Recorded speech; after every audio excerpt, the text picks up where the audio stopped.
I stood at the edge of the platform with 30 other German prisoners, our boots lined in an uneven row, our hands stiff inside borrowed gloves that smelled faintly of soap and old sweat. Ahead of us stretched a landscape that made no sense. It was not a factory. It was not a slaughterhouse. It was not a warehouse. It was all of them, stacked, layered, multiplied. Steel rails ran like veins across the ground, disappearing into cavernous buildings where doors slid open and shut with mechanical indifference. Boxcars stood waiting, their metal skins beaded with condensation, breathing out cold air each time they were opened. Overhead, thick pipes crisscrossed the ceiling, wrapped in peeling insulation, exhaling steady bursts of steam that drifted downward and vanished against the damp floor. Everything was wet. The concrete glistened under hanging bulbs. The air felt heavy, warm, alive. Somewhere to my left, chains clattered. Not the sharp sound of restraints, but the deep, rhythmic pull of machinery. Each movement followed by a pause, then another pull, another pause, like a heartbeat. I had been told America was chaos, that its people were soft, undisciplined, drunk on excess, and too lazy to organize themselves for real war. What I saw instead was precision. Men in dark work clothes moved along the platforms with practiced confidence. They did not shout, they did not run. Each knew exactly where to stand, when to step forward, when to step back. White signs hung everywhere, simple words painted in block letters.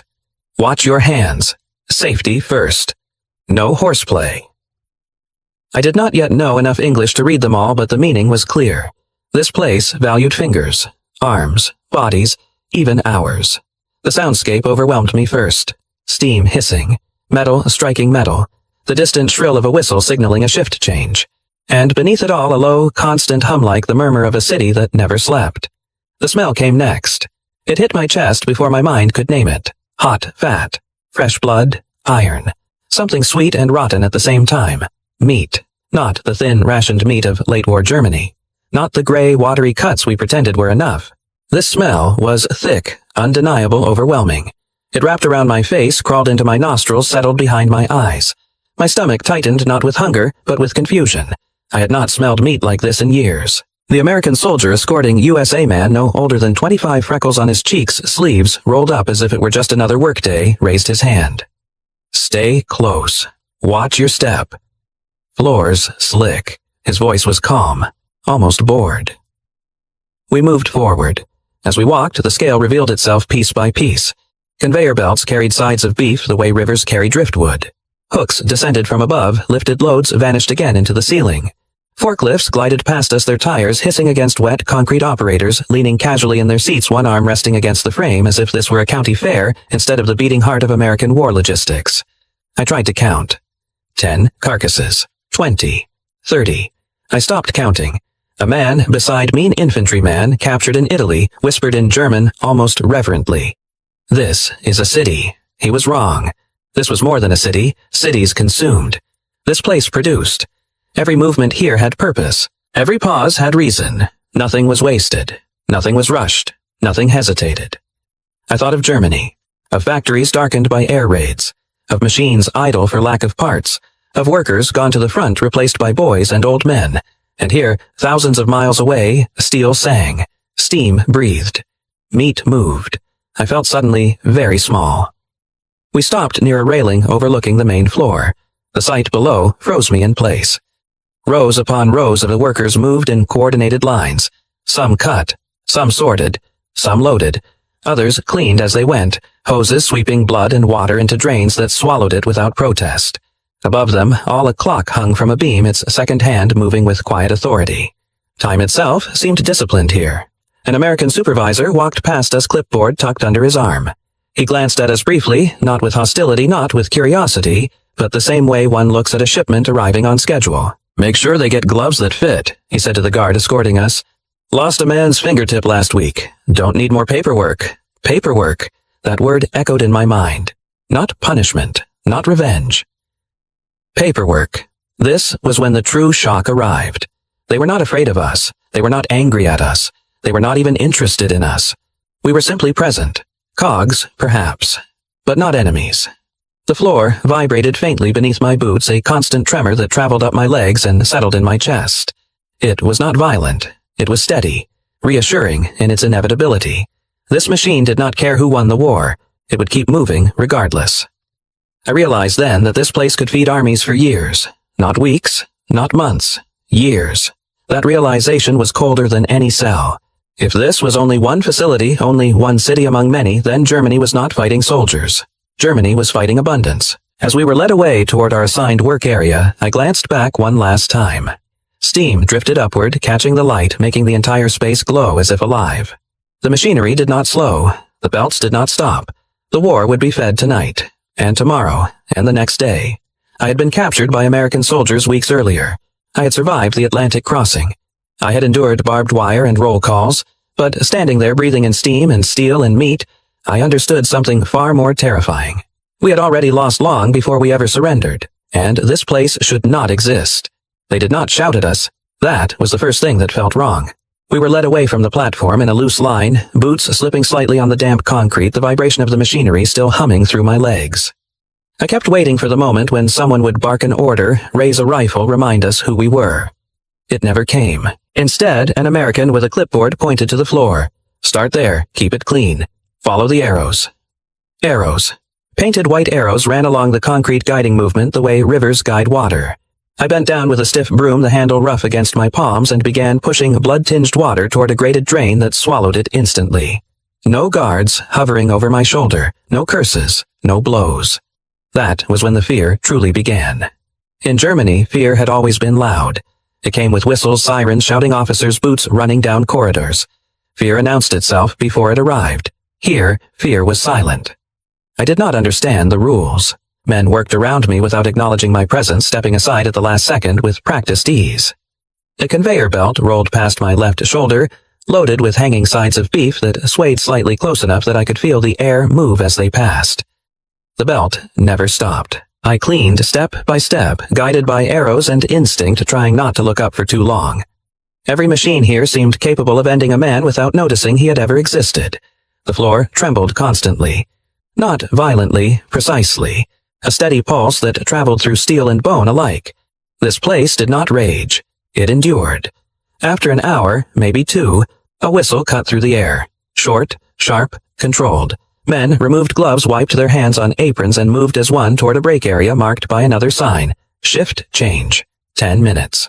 Time was measured here. Respected. Obeyed. I followed the others, uncertain whether I was allowed to stop. No one stopped me. We stood near a wall where a large clock hung, its face smudged with grease. The second hand swept forward without hesitation. I stared at it, transfixed. In Germany, clocks had become meaningless. Air raids erased schedules. Electricity failed. Production started and stopped according to chance. Here, time ruled everything. A man beside me, an American, his hair already streaked with gray, opened a metal lunch pail. The hinge squeaked softly. Inside were thick slices of bread wrapped in paper, a chunk of cheese, and an apple. He noticed my stare and paused. First day, he asked. I hesitated, then nodded. He took a bite, chewed, swallowed. Don't rush. Watch your hands. This place don't care who you are. That sentence stayed with me. Not who you fight for, not what uniform you wear. Who you are. The whistle blew again.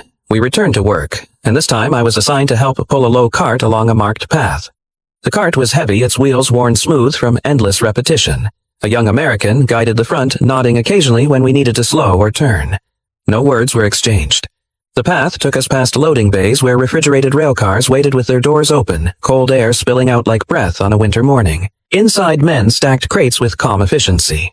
Each crate stamped with numbers, destinations, dates. Somewhere far away, soldiers would eat tonight because of this room. That thought tightened my chest. I had believed America to be wasteful, disorganized. Too busy arguing with itself to fight properly. What I saw instead was discipline without cruelty. As the hours passed, patterns emerged. Men rotated jobs to avoid exhaustion. Machines were shut down briefly for inspection, then restarted without drama. Every accident, rare as they were, triggered immediate response. Once a worker shouted not in anger, but alarm. A glove had caught briefly on a hook. Everything stopped. The belt froze mid-motion. A supervisor appeared, not running, not panicked, simply present. The man flexed his fingers. Intact. Good, the supervisor said. Back to it. The belt resumed. I realized then that the Americans feared damage to their workers more than they feared us. A missing finger meant lost output, lost efficiency, lost time. A POW could be replaced. A skilled worker could not. That truth was unsettling and humbling. During another brief pause, I caught sight of a sign posted near a machine. No horseplay. One mistake can cost a hand, not a threat, a fact. My mind drifted unbidden back to Germany. To a factory near Essen, bombed twice in 1 week. To machines sitting silent under broken roofs. To men working in darkness because electricity came only when it could. To hunger that followed us even to the assembly line. Here, the lights never flickered.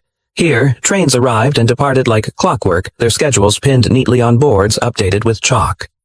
I watched a man erase a time, replace it with another, and move on. The war felt very far away inside this building, and yet it was everywhere. Every crate, every rail car, every ticking second on the wall clock. I began to understand why no one watched us closely. Escape would be pointless. Where would we go into a country this vast, this organized? Beyond the fences lay roads, trains. Cities that ran on systems we could not disrupt, could not outrun. This machine did not need to imprison us. It simply absorbed us. Near the end of the shift, my arms burned and my back ached in a way that felt almost honest. The kind of exhaustion that came from work, not fear. That frightened me more than any blow could have. Because fear, I understood. Fear was familiar. This calm, this order, this quiet expectation of cooperation was something else entirely. As the final whistle sounded, men cleaned their stations methodically. Tools were returned. Floors hosed down. Machines powered off in sequence as if going to sleep. No cheering, no relief, just completion. I stood there, damp gloves in my hands, watching steam rise once more from the floor thinner now, as if the building itself were exhaling after a long day. I realized then that I was not afraid of being hurt. I was afraid of being insignificant. Afraid that everything I had believed about strength, about power, about victory, had been wrong. This place did not need hatred to function. It did not need fear to enforce order. It simply worked. And for the first time since my capture, I felt something colder than terror settle into my bones. Respect. The whistle blew again. Not sharp this time longer. Different. Every machine obeyed it. Belts slowed. Hooks stopped swaying. Steam thinned, then drifted upward like breath released after holding too long. Men set their tools down in the same order they always did, wiped their hands, and turned, not toward exits, not toward guards, but toward food. I followed without being told. The room we entered was wide and low-lit by bare bulbs that hummed softly. Long wooden tables ran the length of it, scarred by decades of use. The smell hit me before I saw anything else. Bread, coffee, hot meat. My body reacted before my mind could intervene. My stomach clenched hard enough to make me dizzy. I had not expected this. Not here. Not now. There was no separate line for us, no sign marked prisoners and Americans. Just one counter, one rhythm. Men stepped forward, trays in a handsome metal, some chipped enamel sliding along the rail. An American behind the counter worked quickly, efficiently, his motions practiced and unremarkable. He dropped portions without looking at faces. Meat, bread, potatoes, coffee poured from a dented steel urn. When my turn came, I froze. For a half-second, I waited for the correction, for the smaller portion, for the insult disguised as policy. None came. The piece of meat landed on my tray with the same dull sound as every other. Steam rose from it, carrying a smell that made my throat tighten. The man behind the counter nodded once. "Move along." I moved. I sat at the far end of a table, unsure where to put my hands. Around me, Americans ate quietly, some talking, most not. Forks scraped, cups clinked. Someone laughed softly at a remark I couldn't hear. No one stared. I lifted the cup first. Coffee. Black. Hot enough to sting my lip when I tested it. The bitterness grounded me, pulled me fully into the moment. Then the meat.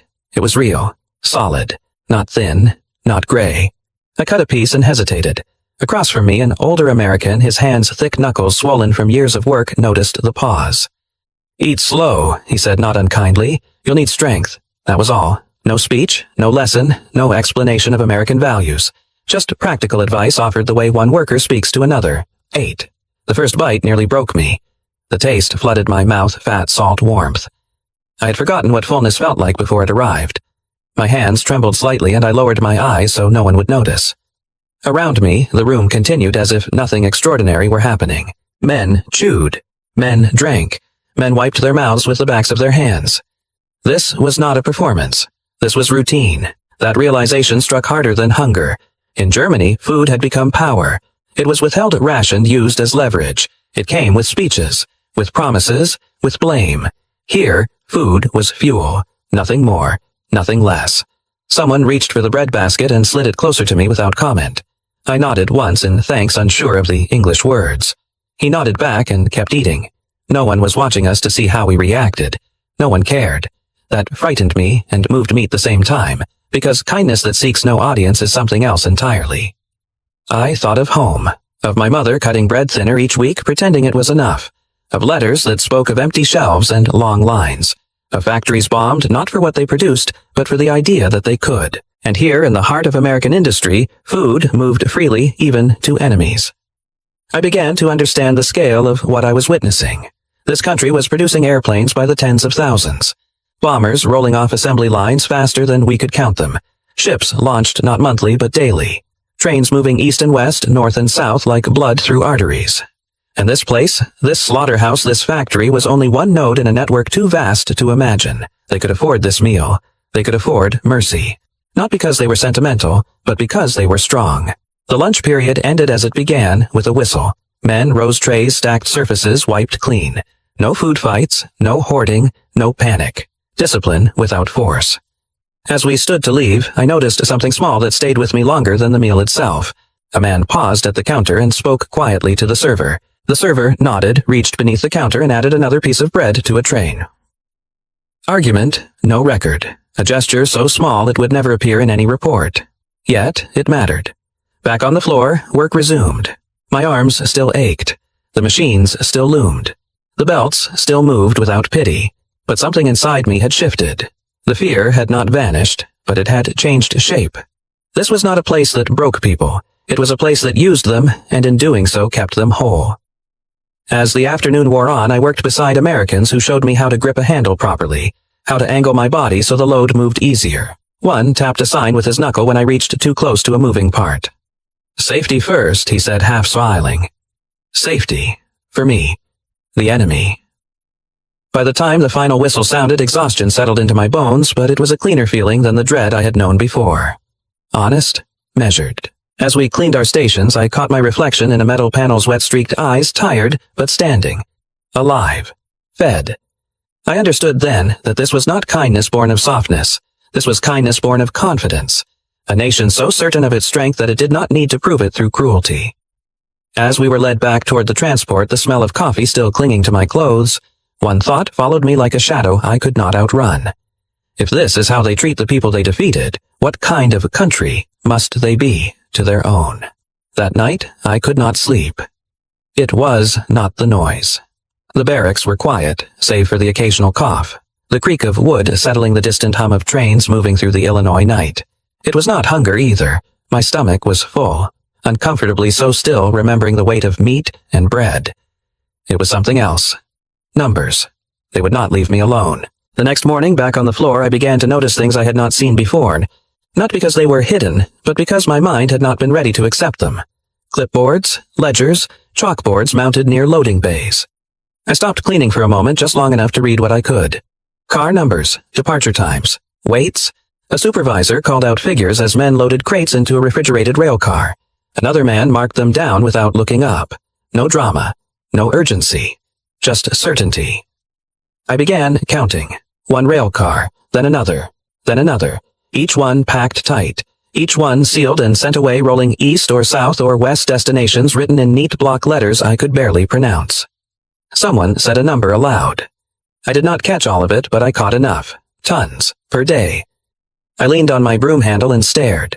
In Germany, we had argued over percentages, over whether production had fallen by 5% or 10%, over whether another bombing raid would shut a plant down entirely. Here they spoke in total so large they sounded unreal. I tried to make sense of it by reducing it to something human. How many soldiers could this feed a division? 2 more.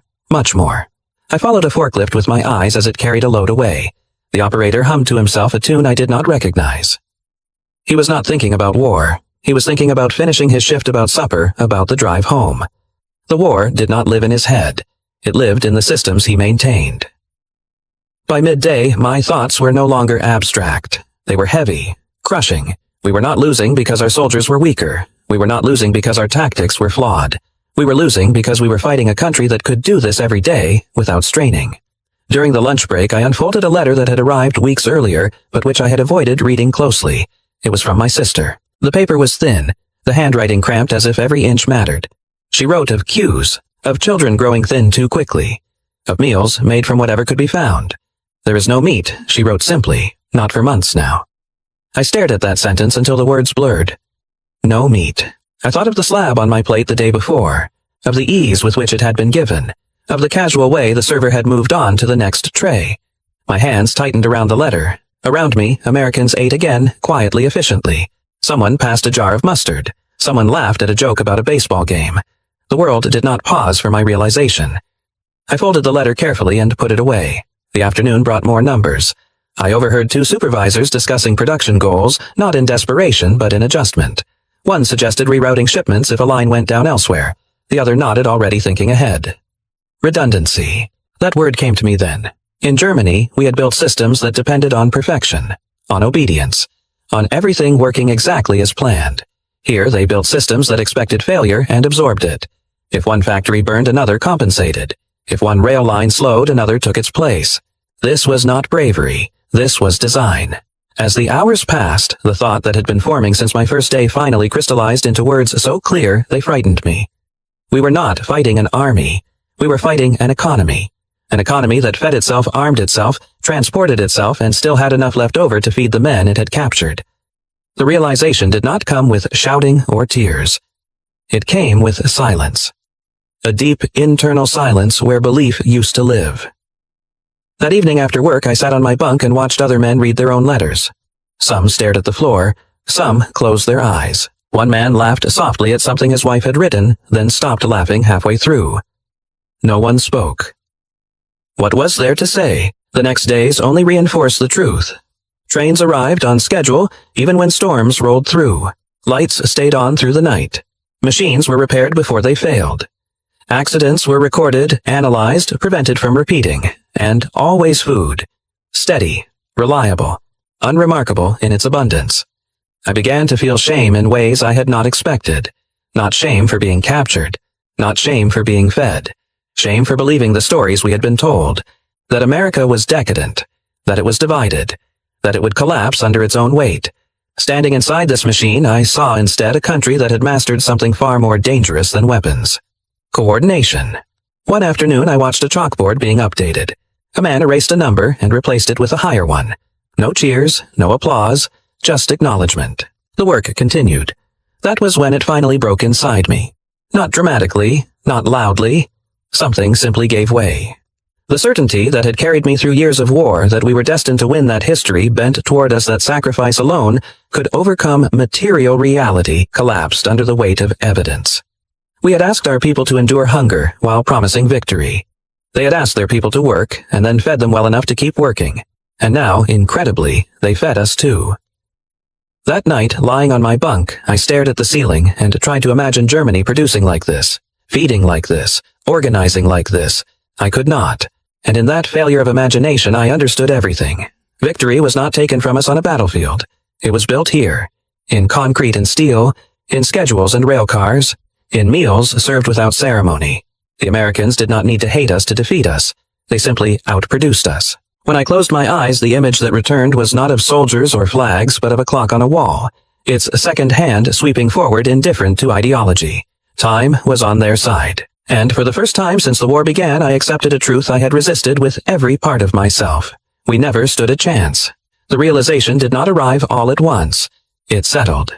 After the numbers, after the letters, after the quiet certainty that we had been outbuilt rather than outgunned, something inside me searched for a final answer. Not a justification. An explanation. If they could do all this, if they could feed armies, run factories day and night, move trains like clockwork, then why were they feeding us? That question followed me back onto the floor the next morning. The routine was unchanged. Arrows on the concrete, whistles at set times, the same supervisors, the same machines, the same unbroken rhythm.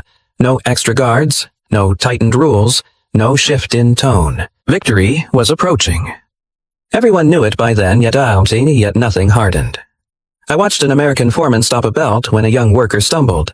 The man wasn't injured. He was embarrassed. The foreman said nothing more than, Take a minute. Then back to it. A minute. In Germany, a stumble earned a shout. Or worse. Here, it earned time. Later, a crate split as it was lifted, spilling its contents onto the floor. Meat slid across the concrete. A pause. A breath. Then, men moved in not to assign blame but to recover what could be saved, to wash what could be washed, to mark what could not. Loss was measured. Contained. No punishment followed.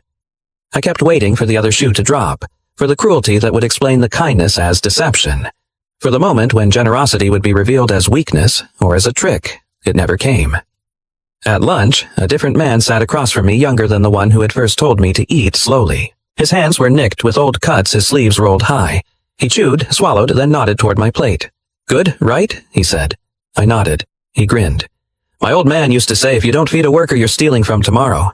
He said it lightly, as something learned at home, not in a book. That sentence stayed with me. Not if you don't feed a soldier, if you don't feed a worker. It occurred to me then that many of these men had never thought of themselves as heroes. They did not speak of ideals. They spoke of shifts, of safety, of getting the job done without anyone getting hurt. And yet they were building something vast. Not just weapons, but trust in systems.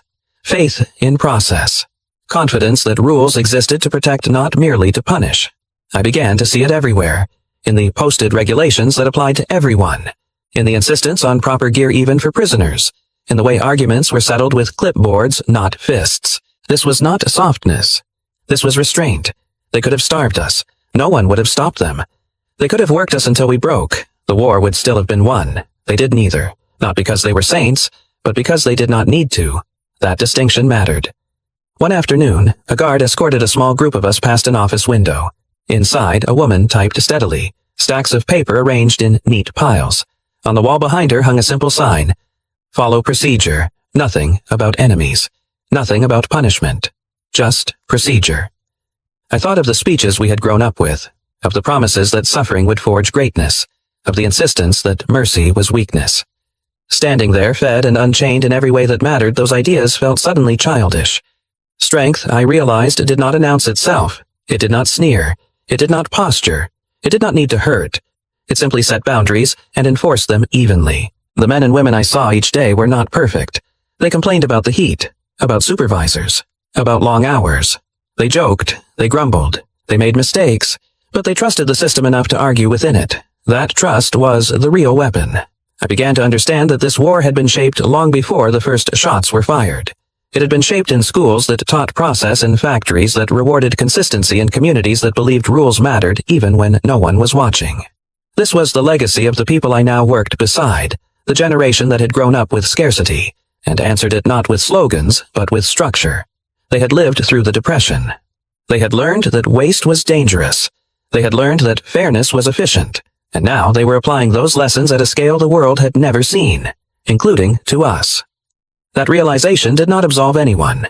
It did not erase what had been done in Europe. It did not undo the suffering written in the letters folded beneath my mattress. But it reframed something essential. The Americans did not defeat us by becoming monsters. They defeated us by refusing to. One evening, as we prepared to leave the floor, a supervisor addressed the room briefly. There had been an incident elsewhere, a near miss, that required changes to procedure. We're updating the process, he said. Everyone follows it. No exceptions. No exceptions. Not even for prisoners. As we filed out, I felt something unfamiliar settle in my chest. Not gratitude alone. Something steadier. Respect for a country that could afford mercy because it had invested in order. For a people who believed that law was not a weapon, but a shield. For a generation that understood that dignity was not given, it was maintained daily through thousands of small decisions. That night, lying awake, I thought of the question that had haunted me since my first day inside the machine. Why were they feeding us? The answer was simple and devastating. Because they could. Because their power did not depend on cruelty. Because they did not need our suffering to confirm their strength. They had already won, and for the first time since my capture I felt a strange, unwelcome clarity. If we had built a world like this, if we had trusted systems over slogans, if we had chosen restraint over rage, perhaps history would have turned differently. But we had not. They had. And that, more than any weapon, was why this generation would be remembered. I wonder what happened to that America. I did not return for decades. Life carried me forward the way rivers do without asking permission. The war ended. We went home. Countries rebuilt themselves in pieces. Names changed. Borders softened. Memories learned to sit quietly in corners. Then, 30, maybe 40 years later, I found myself back in Illinois. The road was wider.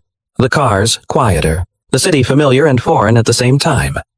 I parked where I could and walked the last stretch on foot, drawn by a habit I could not explain. The gate was still there. Or rather, the shape of it was. Where steam once breathed from metal pipes, there was sky. Where whistles once ruled the hour, there was wind. The concrete remained cracked and pale like bone after a long burial. The factory was closed. No belts moved, no hooks swayed, no clocks commanded the wall. I stood where I had once counted rail cars and treed instinctively to listen. Nothing answered. Grass pushed through seams in the pavement. Windows were dark. A sign leaned at an angle, its paint-flaking letters barely legible. Somewhere inside, a bird fluttered and went still. The silence was louder than any machine had ever been. I walked along the perimeter, tracing the memory of routes my feet knew better than my mind. Here was the loading bay where trains had arrived like pulse beats. Here the break room where coffee had steamed and bread had been passed without comment. I could almost hear it. Almost. I sat on a low wall and watched a man jog past with headphones, waiting to be remembered, because I had seen what this country could be when it believed in itself enough not to shout. And I wondered, not angrily, not bitterly, just sincerely, what it would take to build that America again. Some gifts don't rust. The letter arrived decades later. It was not addressed to me. It was addressed to my son. The envelope was thick, the paper heavier than modern mail, as if the sender wanted it to last. Inside, the handwriting was careful, deliberate, written by someone who had learned that words mattered most when time had already done its damage. My son read it aloud at the kitchen table while I listened from the other room. The writer was the granddaughter of a man who had worked beside me in Illinois. She had found his name in old records then, in a box of papers her family kept out of habit more than intention. Among ration cards and faded photographs there was a note he had written after the war. It mentioned food. It mentioned Americans. It mentioned a factory where enemies were fed the same as friends. She did not write to apologize. She did not write to explain. She wrote to say, "Thank you. I grew up hearing that my grandfather survived the war," she wrote. "But only recently did I learn how." She described a man who returned to Germany thinner than he should have been, quieter than before, but alive. A man who never spoke of battles, never spoke of flags, but who spoke sometimes of bread, of coffee, of being treated like a human being when he no longer expected it. "My family would not exist," she wrote, "without that kindness." My son stopped reading for a moment. Neither of us spoke. Across the table, sunlight fell on the same kind of wood that had once lined tables in a factory break room. Outside, a delivery truck passed. Life continued. I thought of the years between then and now, of how history compresses events into dates and outcomes, victories and defeats, of how textbooks remember who advanced, who surrendered, who signed which document. They do not remember lunches. They do not remember hands passing bread. They do not remember restraint. And yet, those were the moments that endured. I asked my son to finish the letter. The writer explained that she did not expect a reply. She only wanted the gratitude to be spoken out loud, even if it arrived late, even if it reached the wrong hands. Because gratitude, she wrote, does not expire. I sat down then, not because I was weak, but because I finally understood what had survived the longest. Not the factory, not the machines, not even the nation as it once was. What survived was the choice. The choice not to humiliate when humiliation was easy. The choice not to starve when starvation would have gone unnoticed. The choice to follow rules that protected dignity even when dealing with enemies. Those choices had traveled farther than any trainload of supplies. They had crossed oceans. They had crossed generations. They had arrived here. In the years that followed, more letters came. From children. From grandchildren. From families who had pieced together fragments of memory and discovered to their surprise that America had once played an unexpected role in their survival. None of them asked for forgiveness. None of them tried to rewrite the past. They wrote only to acknowledge a truth that had shaped their lives. That mercy given quietly had consequences. I began to understand then that the true legacy of that America was not found in dominance, but in example. The men and women of that era did not see themselves as moral instructors. They did not lecture the world. They simply acted according to systems they believed in. Systems that valued order over chaos, law over impulse, human dignity over spectacle. They believed that power was most effective when it did not need to announce itself. That belief had fed us. Literally. As I grew older, I spoke less about the war, but when I did not speak of surrender or defeat. I spoke of a table, of a plate set downs and eyes, forward sealed inside his own rhythm. A truck rolled by carrying boxes stamped with names I did not recognize, destinations, faraway origins, farther still. I wondered where the work had gone. The thought came uninvited, but it did not leave. Back then, this place had felt permanent, indestructible, a fact of nature as solid as gravity. It had been built not just of steel and concrete, but of certainty. Now, it felt like a question. I remembered 1944, the way men moved together without needing to agree on everything, the way arguments ended when the whistle blew, the way rules were followed not because they were loved, but because they worked. I remembered confidence, not arrogance, not noise confidence. The quiet belief that tomorrow could be built, measured, improved. I looked around me now and saw something different. Signs argued with each other, banners pulled in opposite directions. Conversations ended before they began. I did not hear the language of process. I heard the language of doubt. It was not worse, not better, just different. In 1944, people had believed in production, in making things, in touching the results of their labor and knowing what it fed, where it went, who it supported. Today, the work felt distant, abstract, moved elsewhere by forces no one could quite name, controlled by systems too large to see and too small to feel responsible for. Then, the nation had been bound together by schedules and shipments, by shared inconvenience and shared purpose. Now it seemed bound by arguments about memory itself. What had happened to that America? I did not ask the question as an accusation. I asked it as a witness. Because I remembered what it looked like when disagreement did not fracture the whole. When people complained, yes, but within a framework they trusted to hold. I remembered when rules felt like guardrails, not weapons. When dignity was not a slogan, but a habit. I walked farther, past buildings repurposed into storage, past walls painted with new colors over old stains. History layered upon itself until it became decoration. I wondered what a young worker would see here now. Would he feel the weight of what once moved through these spaces? Would he know that this quiet ground had once fed armies, including men like me? Or would it all feel like ruin, without context? I realized then that nostalgia is not about returning to the past. It is about measuring the distance. The America I had known did not believe itself perfect. It believed itself responsible. It accepted limits. It respected expertise. It trusted that systems properly tended could protect people from their worst instincts. It was an America built by people who had learned, often the hard way, that disorder costs lives. Standing there, I thought of the men who had fed me when they did not have to. Men whose names I never learned. Men who never thought of themselves as symbols. They had simply done their jobs well, consistently, without cruelty. Their legacy was not in monuments. It was in methods. As I turned to leave, a family passed by. A grandfather, a father, a child. The older man pointed at the building and said something I could not hear. The child nodded, uninterested, already pulled forward by the present. I did not blame him. Every generation inherits a country, and then decides what to do with it. I carried no judgment with me as I walked away. Only a quiet hope that the habits I had once seen, discipline without harshness, strength without spite, were not gone merely sleeping on without ceremony. Of a sentence spoken without emphasis. Eat slow. You'll need strength. That sentence carried me farther than any ideology ever had, because it reminded me that the strength can be shared without being diminished. That generosity, when rooted in confidence, does not weaken a nation, it defines it. When my grandchildren asked me what America was like then, I did not describe its size or its weapons. I described its habits. I told them that it was a place where rules mattered, where work was respected, where enemies were fed because hunger was not a tool. I told them that it was not perfect, but it was purposeful, and purpose once learned can be relearned. The last letter arrived on a winter morning, the handwriting unsteady this time. The writer thanked us again for listening, for remembering, for carrying the story forward.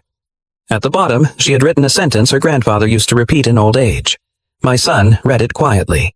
Then he looked up at me, and together we understood why this story had to be told, not as accusation, not as nostalgia, but as inheritance. Because history remembers who won the war, but my family remembers who fed us when they didn't have to.